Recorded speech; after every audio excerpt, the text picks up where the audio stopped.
হেডা গেছিলাম মাছ মারা। দুলাল বাদরা জীবনে মাছ মারা যায় না। দুলাল মিয়া আরে ভাই সাহেব, তুমি বলে গাইকে মাছ মারা গেছা আরে কলঙ্ক মুছতে না ভাই সাহেব। যে একটা হাতি হচ্ছে বই কি তো হইছে আমি আইছাম বলে মাছ গাঁয়ের দুর্নাম, এলাকার দুর্নাম, বুঝছো? বুধবারে গেছি বাজারও, গেলে হারা পরামর্শ করতেছে মাছ মারা দেবো। তা আমারও হেডা মনটা কি একটা টান মারছে, কইছে আমবো যাই। যেই কইছে আমি যাই আমার বন্ধু কাছে তাড়াতাড়ি আমরা ভাই আইরন যাবা হইয়া আগে। পরে তুরি ঘুরি তাই পেজালটা দূর হয়ে গেল সিদ্ধা না। এটা হলে কপলা কপলা সিরা, এটা গড়িয়ে টুরিয়ে লয়ে গেছি আর শোক ভালো হইছে আমার উঠতেছে যায়। পরে হেলা কইতেছে আগের দিন বিকালে আইরন যে, পরে তারা দিয়ে রাইত রয়েছি। পরে আমি যে 10 বছরে গেছি এইটা আর কইতারি না কিটা লইছি না লইছি। 10 বাহে 10 ফুট গেছে বুঝুন জানো। কেউ জুরহা নিছে, কেউ হলো নিছে, কেউ জাল নিছে।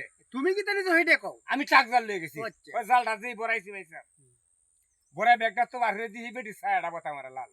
হায় হায় রে, আরে বদল কোনো লাগাইছে আমি আর কইতেই হারতাম না। জালটা কি তুমি বাইতে দেখি নিছো না কি জানো তুই সাহেব কই যেত না কোন সময় জাল না ছায়া কই যেত না।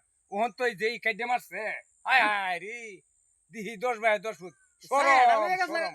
এর থেকে সরম থেকে মরিয়া যান গাবা। ওই সেরা নাইস লাগা আহা হা কই না ডাহাতি হইছে বেচার ডাহাতি। পরে সোয়েবলার হরিস হইতে বাচ্চা আইছি। ওর কি কলঙ্ক মুছবো এনে বই তাহলে জংলা বই তাহলে ওহন আবার কোনটা করা হইছে এসার তো নাই।